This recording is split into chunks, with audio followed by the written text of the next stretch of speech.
All right, we'll have one more video to finish off this balance sheet problem. So we were here where Rudy went to the plastic surgeon, got his facelift and wrote his check, and the check cleared, and the plastic surgeon deposited at her bank at SunEast. Okay, so now I want to make another loan. By the way, up here, there is no increase in the money supply because Skinflint gained it, but Rudy lost it, so it's a wash. They're both non-bank public. So when you spend the money, it doesn't create an extra amount of M1. It doesn't increase the money supply, it just changes hands.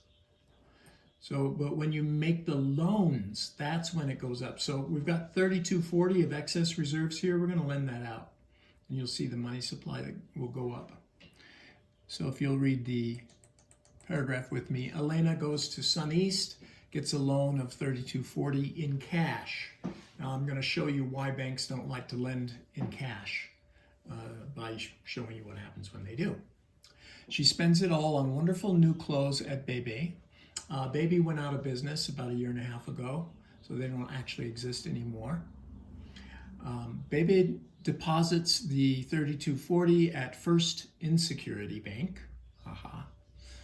First Insecurity is going to keep it all in the vault because they can. All right, so what happens to them? First, here's Skinflint's bank. Now, she hasn't done anything, so she's still there. But what this bank has done is they've created a loan, but it's in cash, so there's no checking account like there was with Ross. Elena takes the cash, walks out the door, and spends it. So as soon as they make the loan, their reserves drop. So if you remember, they had vault cash of 3,400. So if you lend 3,240 in cash, that would leave 160. So that's why that's 160. They have a deposit fed of 200. 200 and 160 is 360. Okay, 10% to back up these demand deposits is 360. So 360 minus 360 is 0. So there you have your loan. So immediately the reserves drop in the bank. Now with with Rudy, they didn't drop. He has to go, number one, go and spend the money, which might take him a day or 2 or 3 or 4. Then whoever he spends the money with, in this case it was his plastic surgeon, has to then deposit the money, and it would have to be at a different bank. If Skinflint banked at Rudy's bank, then the Last National wouldn't lose the reserves. Chances are that it's a different bank. Chances are. So it usually ends up that they lose the reserves, but it might take a few days that way, and that way the first bank, Last National, gets to hold on to those reserves for a few days more, possibly even longer, or at least a day or 2. Lending cash, boom, it's gone immediately. Let's look at Bebe here. So Elena went to Bebe and spent it all. So they deposited it in their bank. So there's 3,240 for them. New bank, so they're the only customer. So total of 3,240. 10% of that is 324. They kept it all in the vault.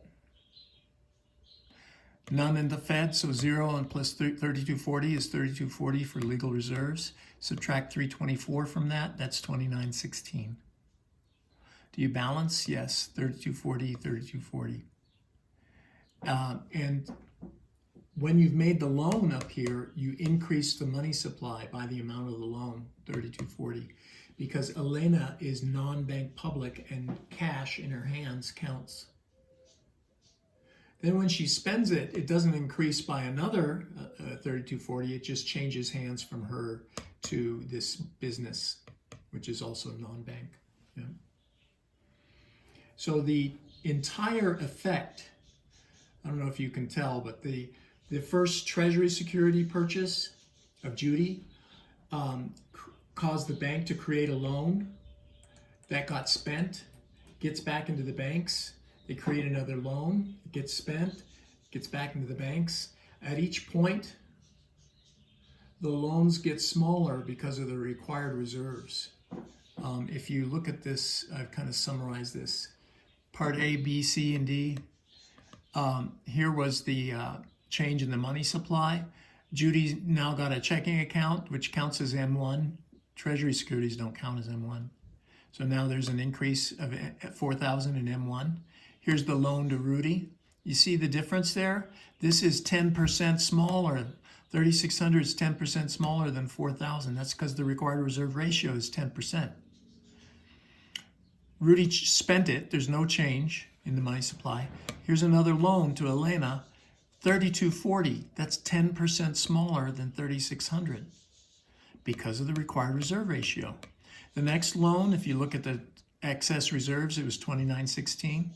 The next loan would be 2,916. That's 10% smaller than 3,240. So the loans get smaller and smaller by the amount of the required reserve ratio. In this case, it's 10%. So, we could make loans until we got to zero. I don't know how many hours that would take us. We don't want to do that. So here's a nice formula that tells us how to find it. It takes months for all these loans to be made, over a year, actually. The total change in M1 that'll eventually happen over those months and months, you can find it by taking 1 over the required reserve ratio in decimal form. It's 10%, so it would be 1 over 0.1 times the open market operation, OMO. An open market operation is the buying and selling of U.S. Treasury securities by the Fed. Okay, that's the name of it. Sorry, we just have to memorize it. Open market operation. In this case, they bought a security from Judy. Whenever they buy securities, they increase the money supply. If they were to sell Judy back her security, she would have to take her checking account and use it to buy it back. It would decrease the money supply because the reserves would drop. It's harder to show that. It's easier to show you increasing the money supply when the Fed buys, so that's what I'll be doing on the exam. But you can kind of see how it would work in reverse. Okay, so fill in these values. The open market operation was 4,000. Required reserve ratio is 10%, and decimal form is 0.1. So 1 over 0.1 times 4,000 is 10 times 4,000, so that's 40,000. So the eventual increase in M1 would be a total of 40,000. It'll take months and months, over a year, for that to happen. Out of that, it's all loans except the very first open market operation amount, the 4,000. So out of the 40,000, subtract 4,000 out of it, and that leaves you 36,000. Those are all the loans that are made by the banks. All right, you've done the first problem. Congratulations.